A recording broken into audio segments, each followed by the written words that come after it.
We do have to go into the streets. We do have to act in the world. But if it is not grounded in the one good word, it feeds no one.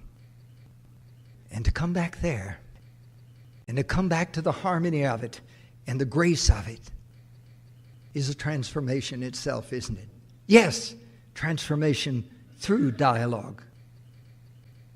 We sometimes hear about suspending judgment, don't we?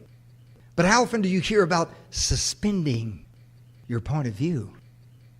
We are pretty deeply married to our point of view.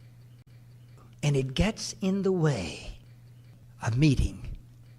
It gets in the way of the one good word because it stands between me and you. Are we of the same political persuasion? Are we of the same religious persuasion? Are we of the same social class? Are we of the same race? Are we of the same this and that and the other? And you finally have a wall so that no dialogue can ever happen. What would it be like to take the whole wad of it and set it aside and look into the eyes of another human being and let them really be there and receive them and seek empathetically to understand them? And reach forth to transform their presence through word into a revelation. What would that be like? If we're constantly on the go and we're constantly functioning and we're constantly thinking and we're constantly reading and we're constantly talking, there's no time for us to get a grip and think about where we're going and why we're doing what we're doing. So I think that if you're going to act and speak with the intention of rooting what you're doing in truth, you've got to stop and have stillness, and you've got to think about what you're saying and what you're doing before you do it. There's so much of a tendency to be thinking of what you're going to say when someone else is speaking and thinking about your point of view. And sometimes, positively, you may be even getting ideas from the speaker, but if as long as you're doing all these things, you're really not listening.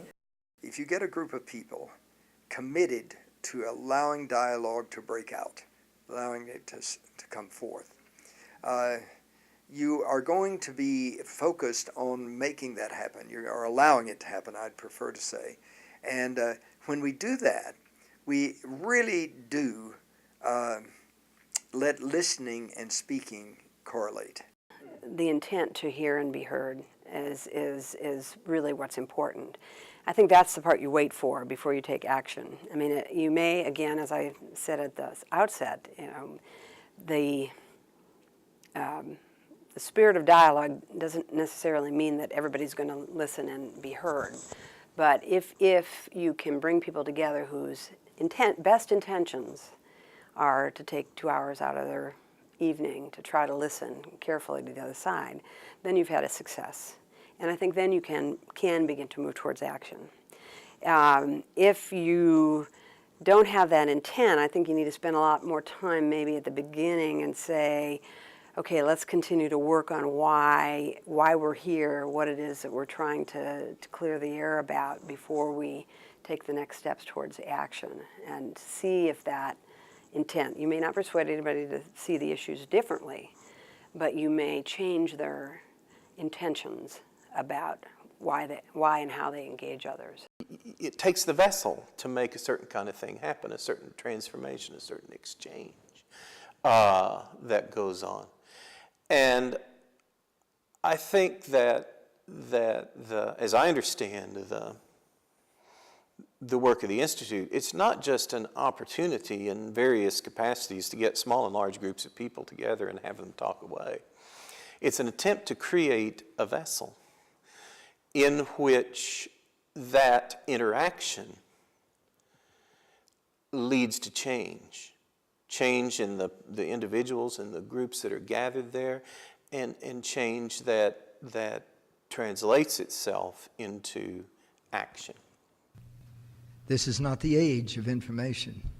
This is not the age of information. Forget the news. Forget your radios and the blurred screen. This is a time of loaves and fishes. People are hungry, And one good word will feed 1,000.